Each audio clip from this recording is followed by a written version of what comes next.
이제 하박국서 마지막 시간을 우리가 맞이했습니다.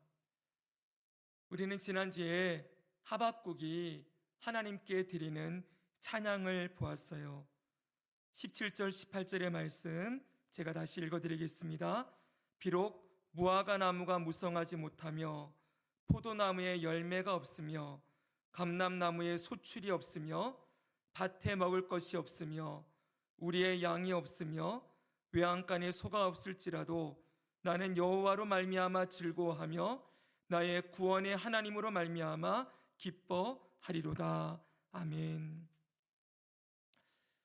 이 찬양을 그냥 뚝 띄어서 이 구절만 보면은 참 이 구절 하나하나가 은혜롭고 참 귀한 찬양처럼 보이지만 여기에는 정말 혹독하고 정말 고통스러운 그 고난의 순간이 이 뒤에 숨겨져 있다는 것을 우리는 지난주에 배웠습니다. 이제 하나님께서는 바벨론을 통하여서 그의 백성 이스라엘을 징계하려고 하십니다.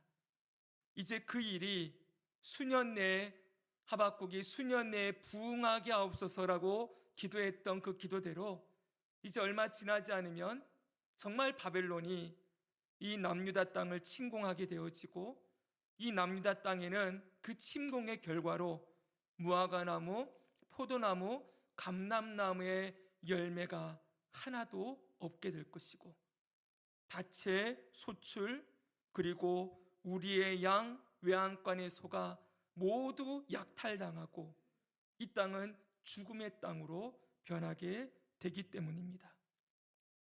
자, 여러분, 이런 혹독한 상황이 다가오고 있음을 하박국은 분명히 하나님을 통하여서 알게 되었고 그런 상황이 오게 될 것을 분명히 그는 믿고 있습니다.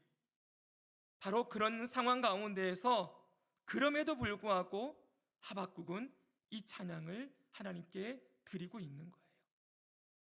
이런 혹독한 상황을 맞이하는 하박국의 심정이 요 앞에 16절에 지금 17절이잖아요. 16절에 이렇게 고백하는 것을 볼 수 있었어요. 이 말씀을 같이 한번 읽겠습니다. 시작. 내가 들었으므로 내 창자가 흔들렸고 그 목소리로 말미암아 내 입술이 떨렸도다. 무리가 우리를 치러 올라오는 환난 날을 내가 기다림으로 썩이는 것이 내 뼈에 들어왔으며 내 몸은 내 초소에서 떨리는 도다. 아멘. 자, 무리가 우리를 치러 올라오는 환난 날을 내가 기다린다. 여러분, 실제로 바벨론의 침공을 앞두고 있는 상황이라는 것을 그가 고백하지요. 이 일이 얼마나 고통스러운 일인지 창자가 흔들리고 입술이 떨린대요. 입술이 떨린다는 건 너무 놀라면은 아무 말도 하지 못하고 어버버대고 있는 거지요. 그렇게 놀라고 떨리고 썩이는 것이 내 뼈에 들어왔다. 이렇게 말할 정도로 이 일이 고통스러운 일이지만 그럼에도 불구하고 하박국은 하나님을 찬양한다. 그리고 하나님을 즐거워하기까지 한다라고 그는 고백하고 있어요. 어떻게 그럴 수가 있었습니까? 지난주에 이유를 말씀드렸지요.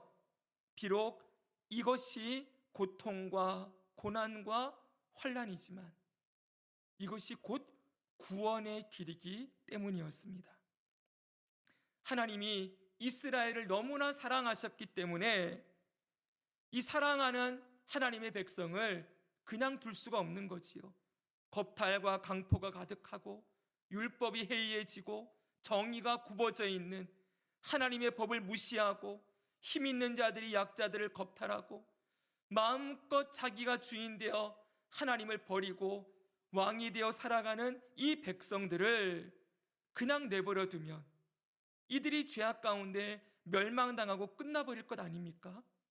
그래서 하나님은 그 사랑하는 백성들을 징계하시는 것이지요. 이 징계를 통하여서 그들의 죄악을 깨닫게 하시고 또 이들이 이 고난의 시간을 통과하면서 그들 안에 들어와 있던 그 죄악과 그리고 자기를 사랑하고 자기가 왕되어 살아갔던 그 모습을 회개하게 하심으로 다시 하나님께로 돌아오게 하시고 그 백성을 정결하고 거룩한 백성으로 회복하기 위한 길이었던 것입니다. 즉 하나님은 언제나 그러시지요. 자기 백성을 향하여서는 심판하시나 구원하시는 분. 우리 한번 할까요? 심판하시나 구원하신다. 네, 심판으로 끝나는 것이 아니라 반드시 구원하심이 있다는 것입니다. 하박국은 이걸 알았어요. 이 사실을 분명하게 알았기 때문에 비록 이 일이 너무나도 고통스러운 일이지만 그럼에도 불구하고 이것이 곧 구원의 길임을 알고 그 구원을 주시는 하나님을 기뻐하고 즐거워한다고 고백하고 있는 것입니다. 여기서 우리는 여러분 오늘 하박국서 마지막 시간에 꼭 기억해야 될 한 가지 중요한 사실을 여러분께 말씀드리고자 합니다. 여러분, 하나님을 바르게 아는 것이 바른 믿음의 기초라는 사실입니다. 하나님을 제대로 알아야만 그 하나님을 바르게 믿는 믿음이 나오게 되는 것이지요. 우리가 잘 아는 말씀 로마서 10장 17절은 이렇게 말씀하고 있습니다. 그러므로 믿음은 들음에서 나며 들음은 그리스도의 말씀으로 말미암았느니라. 아멘. 믿음이 어디서 나와요? 하나님의 말씀을 들음으로 거기서 나온대요. 듣는다는 것은 그냥 듣는 게 아니죠, 여러분. 듣고 배우고 익히고 그것을 여러분 그 말씀을 듣고 배우고 익히는 과정이 있어야 거기서 뭐가 나와요? 믿음이 나온다는 거예요. 여러분 지금까지 우리가 살펴보았던 하박국서의 내용을 한번 상기해 보십시오. 처음에 하박국은 하나님이 어떤 분이신지를 완전히 알지 못했어요. 그래서 하나님께 질문하는 게 뭐였습니까? 하나님 언제까지 이대로 그냥 두시렵니까? 언제까지니까 물었지요. 그 백성이 죄악 가운데 무너져가고 있는 걸 하나님이 그냥 내버려 두고 있다고 착각했어요. 하나님 도대체 보고 계시는 겁니까? 하나님 백성들이 지금 망해가는 걸 그냥 두시렵니까? 너무 답답해서 언제까지 하나님 이 백성을 돌보지 않으십니까? 이런 마음으로 하소연했었지요. 근데 하나님이 내가 나의 일을 준비하고 있다라고 말씀하세요. 하박국이 배웠어요. 하나님은 일하시는 분이시구나. 하나님은 그 백성을 그냥 내버려 두고 있는 분이 아니시구나. 내 눈에는 보이지 않을지라도 하나님은 지금도 일하고 계시는 분이시구나 라는 걸 그가 알았어요. 근데 그 일하심이 뭐였어요? 바벨론을 준비해서 그 백성을 징계하신다는 말씀이었어요? 또 이해가 안 됩니다. 하나님, 그게 옳은 방법입니까? 이것이 옳으니까? 아니, 저 바벨론은 훨씬 더 악한 백성들인데 어떻게 저 악인을 데려다가 이스라엘 백성을 징계하는 게 이게 하나님 옳은 방법입니까? 라고 하나님께 질문했지요. 하나님이 이해가 안 되는 거예요. 잘 모르는 거지요. 그때 하나님이 또 그에게 대답을 해주세요. 내가 저 바벨론의 악함도 다 보고 있다. 저는 교만하여 정직하지 못한 자로서 내가 저 악을 반드시 심판하실 것이다 라고 말씀해 주세요. 그렇구나. 하나님이 하시는 일은 우리 눈에 부당해 보이고 이해되지 않을지라도 하나님은 하나님의 계획이 다 있으시고 그리고 반드시 악함은 심판하시는 분이시구나 라는 걸 알았어요. 그리고 그것으로 끝나는 것이 아니죠. 하나님 반드시 이 백성들을 다시 구원하여 살리시는 분이라는 것 그가 알게 되었던 거예요. 자 보십시오. 하나님을 알아가면 알아갈수록 하박국은 어때요? 하나님을 향한 믿음이 자라납니다. 그리고 마침내는 그가 뭐라고 고백합니까? 주여, 주는 주의 일을 수년 내에 부응하게 해주십시오. 이 찬양이 나왔죠, 그렇죠? 주님이 하시는 일을 통하여서 우리 안에 하나님의 생명이 가득 차게 해주십시오. 부응의 뜻이 뭐라 그랬어요? 살다, 생명으로 가득 차게 하다라는 뜻이라 그랬잖아요.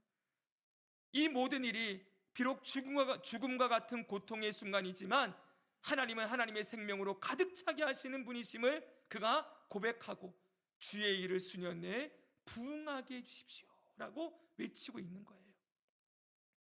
그리고서는 마침내 내가 무화과나무, 감람나무, 포도나무 이런 것들이 열매가 아무것도 없고 이 땅이 황폐화되어도 나는 하나님을 기뻐하고 즐거워하겠습니다 라는 이 정말 기가 막힌 멋진 믿음의 고백을 하나님께 드릴 수 있었던 것입니다. 사랑하는 여러분, 우리가 이 고백을 보면서 야, 하박국은 우리와 차원이 다른 사람이구나, 어떻게 이런 상황에서 이런 고백을 하나님께 드릴 수가 있지, 그는 믿음이 참 대단한 사람이었구나 라고 생각할지 모르겠지만 아니요, 여러분, 시각을 바꿔야 됩니다.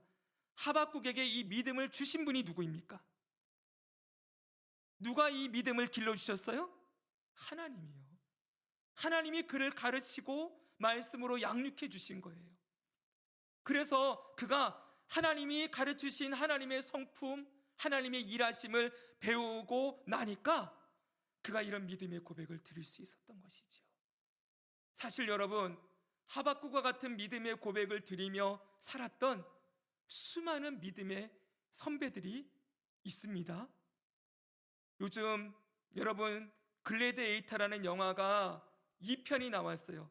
예전에 나왔던 영화가 또 새로 나왔는데 그 배경이 검투사들이 로마 콜로세움에서 전쟁을 벌이는 이야기잖아요. 제가 지난번에 말씀드렸지만 그 콜로세움에 검투사들, 이 노예들만 이 전쟁을 싸움을 한 것이 아니라 여러분, 거기는 기독교인들이 사자밥으로 내던져지던 곳이었어요. 거기서 여러분, 가운데 화형으로 사람을 죽일 장작더미를 쌓아놓고 기독교인들을 가득 세워놓고서는 한 사람씩 묻는 거예요. 황제가, 너가 기독교인이냐? 너가 믿는 하나님도 주이고 내 황제도 주라는 것을 네가 고백하면 살려주겠다. 여러분, 그 고백 앞에서 나는, 나에게 주님은 오직 하나님 한 분밖에 없습니다 라고 고백하며 그 화형대 위로 올라간 수많은 그리스도인들이 있었어요. 제가 봤던 책에는 너무 여러분 잔인한 이야기 같은데 짐승의 밥이 되는 거예요. 한 그리스도인 어머니와 한 아이가 그 짐승밥이 되도록 내던져지는 거예요. 이 아이가 죽음 앞에 있는데 이 엄마가, 여러분, 이 아이를 위해서 뭘 해줄 수 있겠습니까? 맹수 앞에 있는데. 그런데 여러분, 이 아이를 끌어안고 어머니가 이렇게 얘기하는 거예요.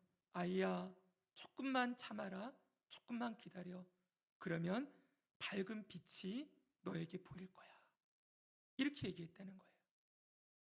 제 책꽂이에 주를 위해 죽다라는 책이 있어요.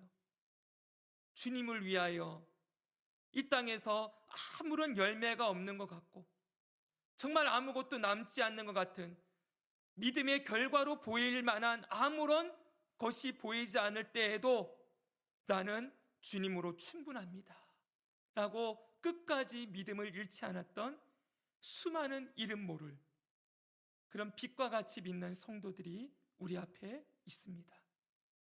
사랑하는 여러분, 하박국이 위대한 게 아니에요. 우리에게 그런 믿음을 주신 하나님이 위대하신 분이시고 사람에게 가장 소중하다고 생각하는 생명까지도 오직 주님을 위해서 드릴 수 있도록 그를 변화시키시고 그에게 이 땅에 있는 어떤 것보다 그 생명을 더 귀하게 여기는 사람으로, 주님이 주시는 영생을 가장 귀한 복으로 여길 수 있는 사람으로 우리를 바꾸어 주시는 분은 바로 우리 주 예수 그리스도이십니다.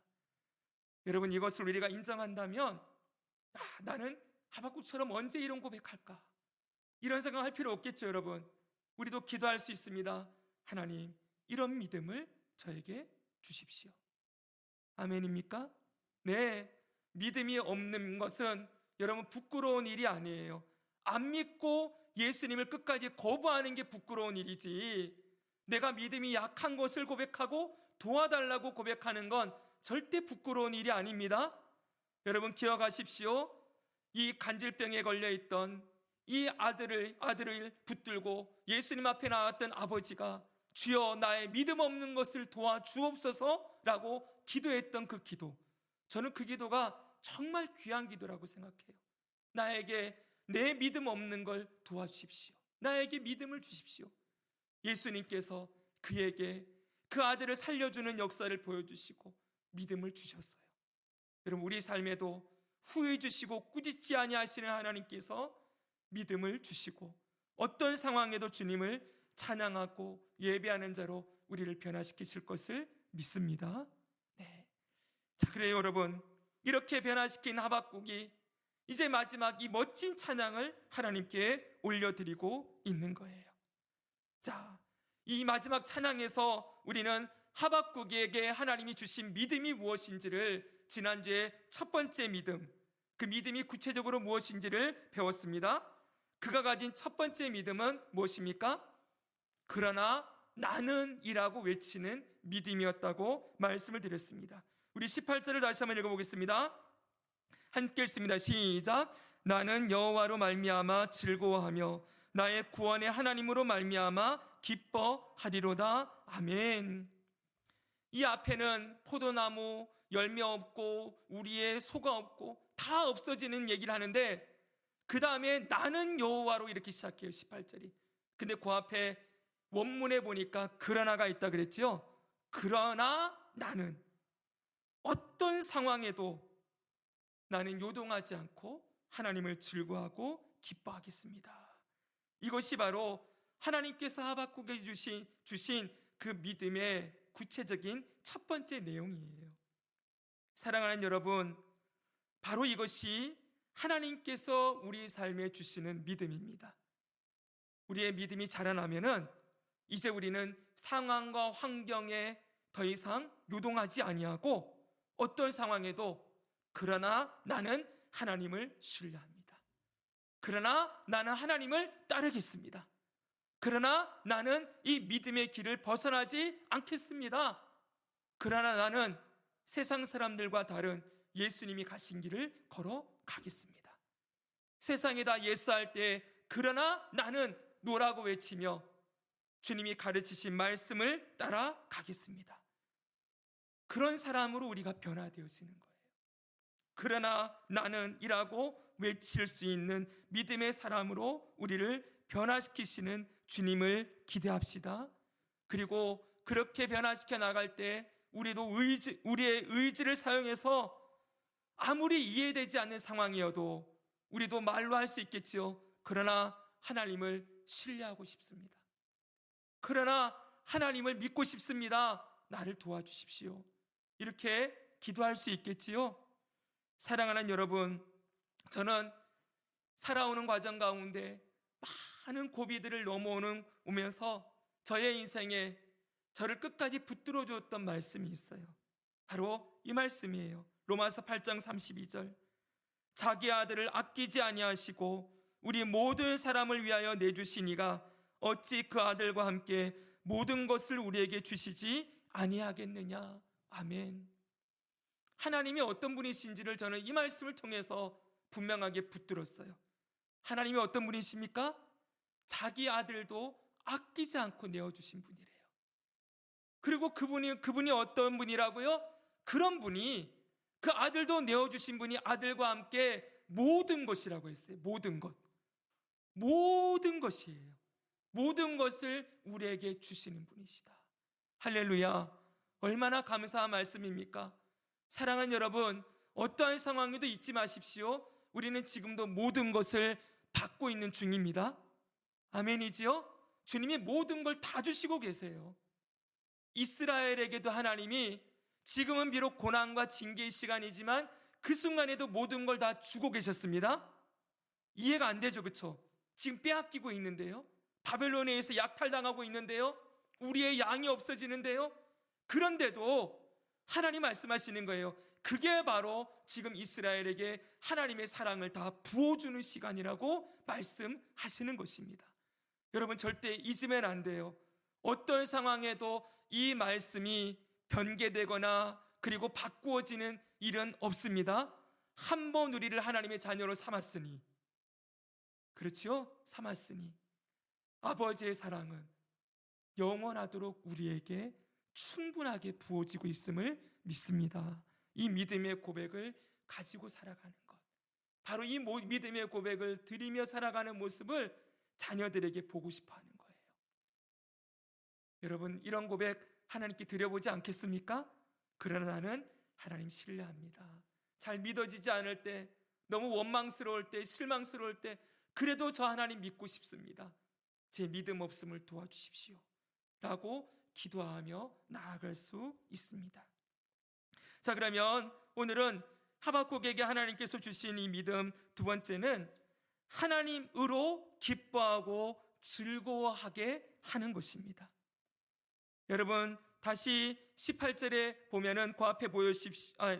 나는 여호와로 말미암아 즐거워하며 구원의 하나님으로 기뻐한다 라고 하박국이 고백을 했습니다. 잘 보십시오, 여러분. 여기 기쁨이라는, 여기 기쁘다라는 이 기쁨은 세상이 말하는 기쁨과는 다른 기쁨이에요. 잘 들어보십시오. 세상은 어떨 때 기쁘다고 얘기합니까? 세상이 말하는 기쁨은 어떤 때지요? 문제가 제거된 상태가 되는 것을 기뻐하는 것입니다. 병든 사람은 병이 낫고, 그리고 어려움이 있는 사람은 문제가 해결되어지고, 때로는 생각하지도 않은 그런 어떤 기적이 일어나고, 일이 잘 풀리는 것, 내가 원하는 대로 다 이루어지는 것, 그러면 사람들은 기쁘다라고 사람들이 얘기를 합니다. 그런데 지금 하박국과 지금 이스라엘이 처한 환경은 어떻습니까? 뭐가 해결이 됩니까? 오히려 더 악화되기 직전이지요. 좋아지는 게 아무것도 없어요. 모든 게 다 빼앗기고 사라지는 이러한 상황 가운데에서 하박국은 하나님을 기뻐한대요. 어떻게 그럴 수 있습니까? 여기서 보면은 여호와로 말미암아라고 그가 고백하고 있어요. 이거는 하나님 때문에 이거예요. 하나님 덕분에 이렇게 말할 수가 있는 것이죠. 바로 하나님으로 말미암아, 하나님이 계심으로, 하나님이 모든 상황을 주관하고 있으므로, 그러니까 기쁨의 이유가 어떤 문제 해결이나 어떤 상황 해결이 아니고 하나님이 계시는 것만으로 충분하다, 지금 이 고백을 드리고 있는 거예요. 사랑하는 여러분, 저와 여러분이 속한 이 장로교는 웨스트민스터 교리문답을 기초로 하고 있습니다. 우리 주일학교가 주일마다 이 말씀을 듣고 있는데, 웨스트민스터 소요리문답 1문 1답은 이렇게 되어 있습니다. 질문은 사람의 죄를 대는 목적은 무엇입니까? 라는 질문이지요. 그에 대한 답변이 이것입니다. 우리 같이 한번 읽겠습니다. 시작. 하나님을 영화롭게 하고 영원토록 그를 즐거워하는 것입니다. 아멘. 사람의 목적이 뭐예요? 하나님께 영광을 돌려드리고 영원토록 하나님을 즐거워하는 것, 기뻐하는 것이라고 고백하고 있습니다. 원래 여러분, 사람은 이렇게 창조된 존재예요. 하나님을 영화롭게 하고 하나님을 기뻐하면서 에덴 동산에서 영원토록 하나님과 기쁨의 교제, 즐거움을 누리며 나누며 살도록 창조된 존재였지만, 죄가 들어옴으로 말미암아 이제 하나님을 즐거워하지 않고 세상에 있는 것들을 즐거워하는 존재로 타락했다는 것입니다. 언제가 여러분, 제가 야고보서를 설교를 준비하면서 하나 알게 된 게 있어요. 야고보서에 보면은 구하려고 해도 받지 못하는 것은 정욕으로 쓰려고 잘못 구함이라, 이 말씀 나왔죠, 여러분? 여기 정욕이라는 이 단어의 뜻이 그 안에 원문을 보니까 즐거움이라는 뜻이 들어있는 거예요. 그러니까 육신의 정욕, 여기 뭐예요? 육신을 즐겁게 하는 것, 이게 정욕이라는 단어라는 거예요. 이 몸을 즐겁게 하는 것, 죄는 우리로 하여금 하나님을 즐거워하지 않고 이 몸이 즐거워하는 것을 하도록 만들고 있다는 것이지요. 여러분, 사람들을 보십시오. 철저하게 자기 몸이 즐거워하는 것들을 하려고 하고, 그게 충족되어지면 기뻐하고 좋아하지 않습니까? 그런데 여러분, 성경에서 말하는 하나님을 기뻐하는 것, 이 육신의 즐거움 때문에 하나님이 즐거운 것이 아니고 기쁜 것이 아니고, 하나님이 우리의 믿음의 주가 되시고 그 하나님의 주권과 통치 아래 내가 살아가고 있고 하나님이 나와 이 땅의 모든 것을 주관하고 다스리시는 선하시고 완전하신 하나님이시라는 걸 믿는 믿음 안에서 나오는 즐거움, 그 하나님을 바라보는 가운데 하나님으로 충분함을 고백하는 것, 이것이 바로 하나님께서 그의 백성들에게 원하시는 모습이라는 것입니다. 예전에 한 청년이 저에게 자주 했던 말이 있습니다. 들어보십시오. 제가 맨날 하나님으로 충분하다, 예수님으로 충분하다 이렇게 했더니 그 청년이 그랬어요. 목사님, 그래도 이 땅에서 즐거움을 좀 누려야 되지 않겠습니까? 좀 즐기며 살아도 되잖아요. 어떻게 사람이 하나님만 보고 살아요? 이 세상 사람들이 누리는 것, 먹는 것, 입는 것, 노는 것, 그거 해보면서 산다고 해서 그게 죄는 아니잖아요. 그러더라고요. 자, 여러분께 여쭤보겠습니다. 어떠십니까? 이 세상에서 즐거움을 누리며 사는 게 죄입니까? 아닙니까?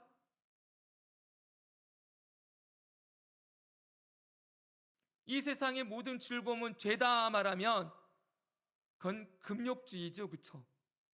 그럼 우리 맨날 여러분 예전에 금욕주의 가졌던 사람들이 먹는 것도 채식으로 먹고 그리고 맨날 등을 채찍으로 때리면서 그렇게 육신의 즐거움을 제한하며 살아가는 것, 여러분 그게 금욕주의 바른 모습이 아닙니다.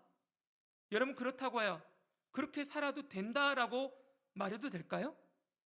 세상 사람들이 즐거워하는 것 다 즐기며 그리스도인이 살아도 괜찮아, 이렇게 말하면 어떻게 될까요? 그건 쾌락주의죠, 그렇죠?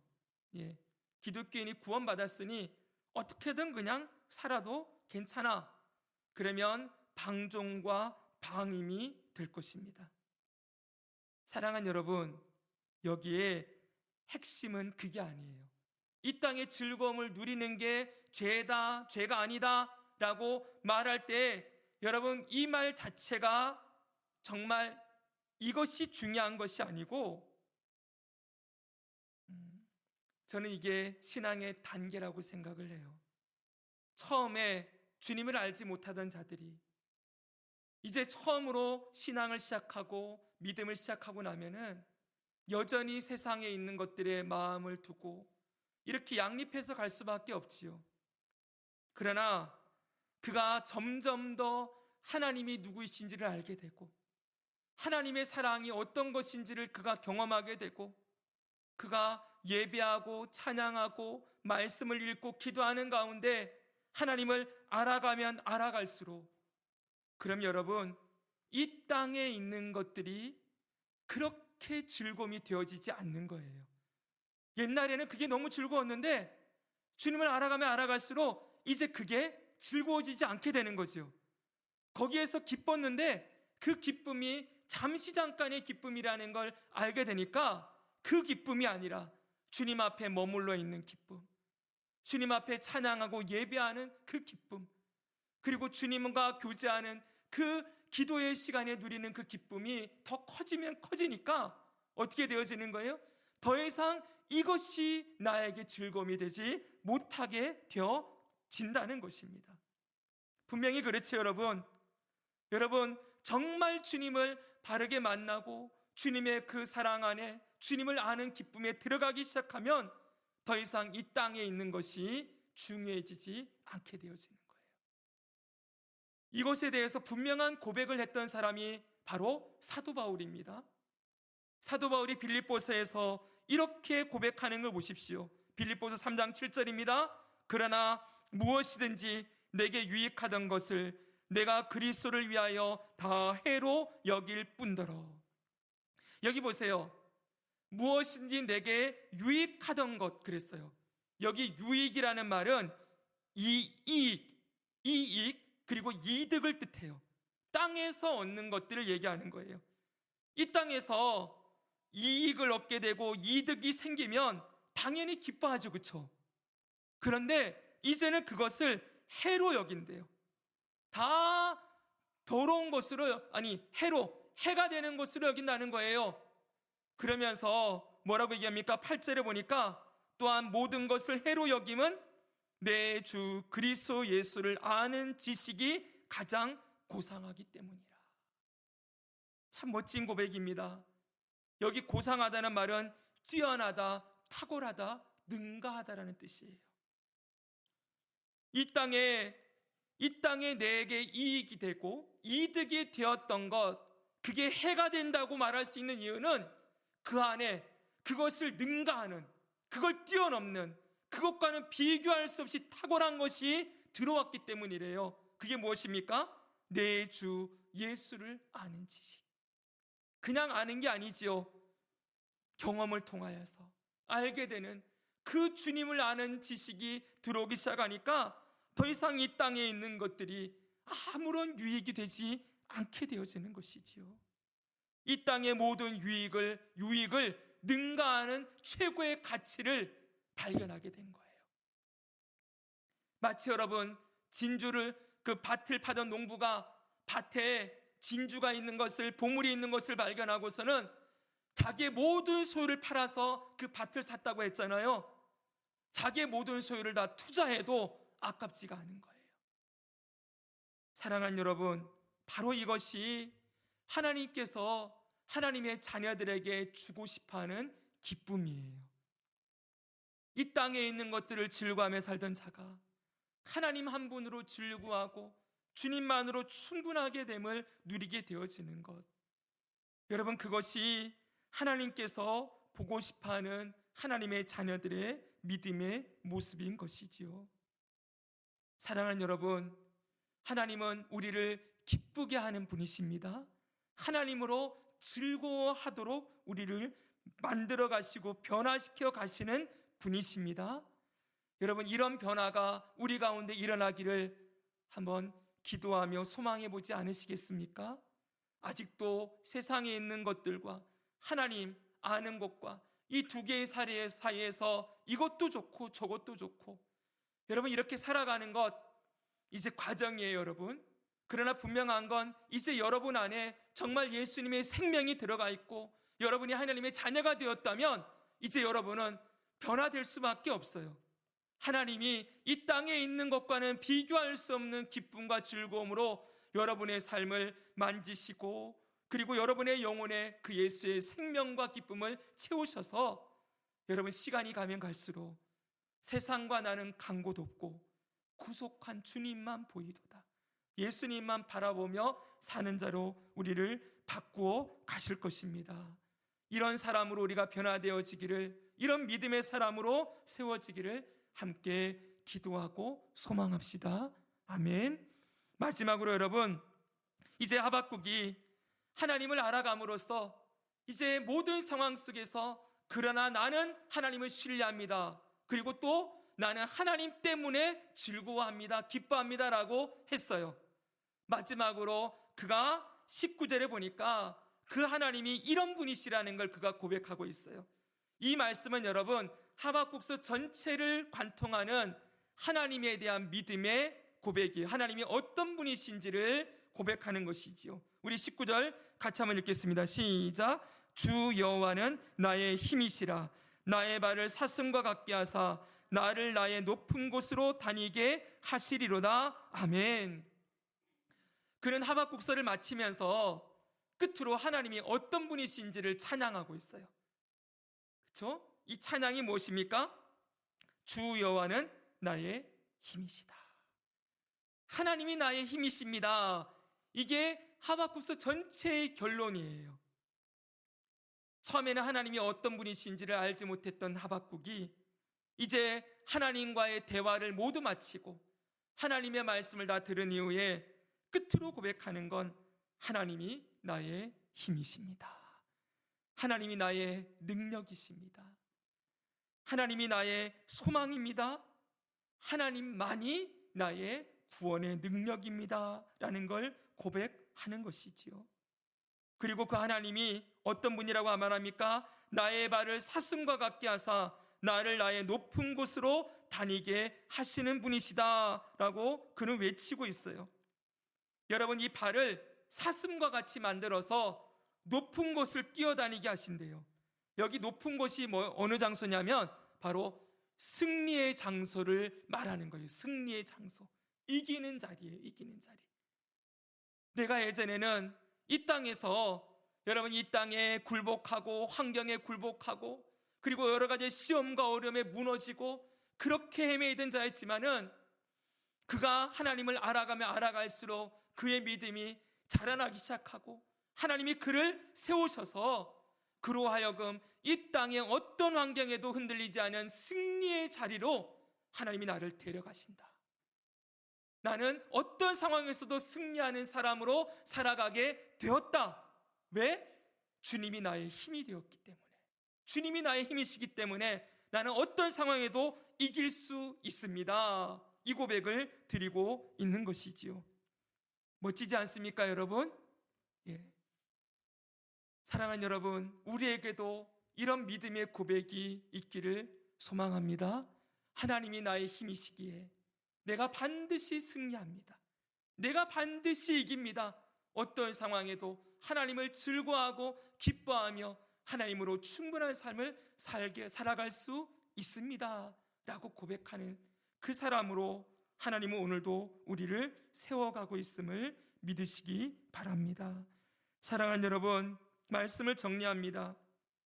여러분, 하박국서는 제가 누차 말씀드렸듯이 우리에게 믿음이 무엇인지를 가르치는 책이라고 말씀을 드렸습니다. 여러분, 이 마지막 하박국의 이 믿음의 고백이 하나님께서 그에게 주신 믿음의 고백이라는 걸 우리가 생각할 때 얼마나 이게 우리에게 소망이 되어집니까? 이건 우리 안에서 나오는 게 아니에요. 이런 찬양은 우리 안에서 절대 못 나옵니다. 여러분, 한번 여러분 보십시오. 우린 당장 힘들면 걱정하고 속상하고 억울하고 얼마나 하루에도 몇 번씩 요동을 칩니까? 우리 안에서는 이런 고백을 할 수 없지만 하나님은 우리를 변화시키셔서 이런 고백을 하는 사람으로 만들어가는 분이심을 우리 함께 믿으며 나아갑시다. 여러분, 믿음으로 사는 사람은 누구였습니까? 그러나 나는 이라고 외치며 모든 상황 속에서 하나님을 신뢰하는 사람이었습니다. 그리고 믿음으로 사는 사람은 어떠한 사람입니까? 아무것도 없어도 하나님으로 충분하고 내가 하나님을 기뻐합니다, 즐거워합니다 라는 고백을 하는 사람이었습니다. 여러분, 어떻게 그럴 수 있습니까? 하나님이 그에게 힘을 주시고 그를 승리의 장소로 데려가시는 분이시기 때문입니다. 오늘도 이 하나님이 우리의 아버지가 되심을 믿으며 그 하나님이 주시는 이 믿음의 고백을 우리도 남은 인생에 주님께 드리며 살아감으로 우리의 삶의 날마다 우리를 승리하게 하시는 그 주님의 은혜와 능력이 함께하는 복된 삶을 우리 예수님을 통하여서 함께 살아가기를 주 예수님의 이름으로 축복합니다.